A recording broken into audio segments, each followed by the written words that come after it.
The continuous debate over abortion is once again at a fever pitch in America.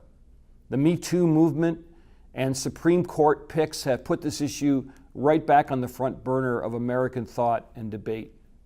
And it's an issue that we need to pay attention to. Many people ask us, what is your view on abortion? We're going to deal with that today.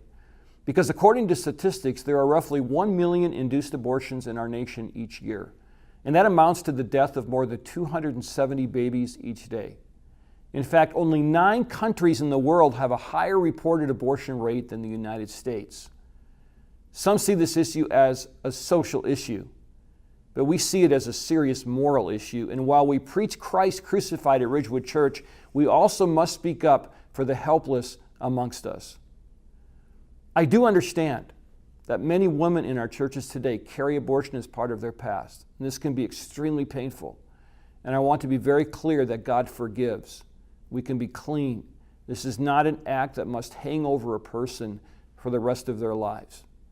Today, I'm simply providing a theological and practical viewpoint about the practice of abortion itself. In Psalm 139, it's so clear that God formed us. The Bible says, "For you formed my inward parts. You knitted me together in my mother's womb. I praise you, for I'm fearfully and wonderfully made. Wonderful are your works. My soul knows it very well." If we accept long-held biblical truths that man is made in God's image, Genesis 1:26, and that we are woven together in this special way in the womb, then we must come to the conclusion that each life is precious. It should not be terminated by reasons of convenience. The nation of Israel, in fact, was chastised by God for sacrificing its children in Jeremiah 19. And though the practice of abortion is legal, it doesn't mean that it's morally right. It also doesn't mean that we should stop fighting. The recent addition to the Supreme Court of Judge Neil Gorsuch and the nomination of Brett Kavanaugh have given pro-life forces a glimpse of hope that someday the infamous Roe v. Wade decision could be overturned. But we must understand that such a ruling would simply leave the practice of abortion on demand up to each state to decide. It would not make the practice illegal. And so it becomes a problem of the heart.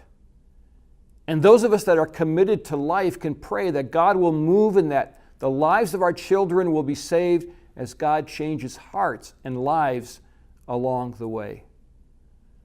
Another angle that doesn't get talked about enough is the damage that abortion does to the mother.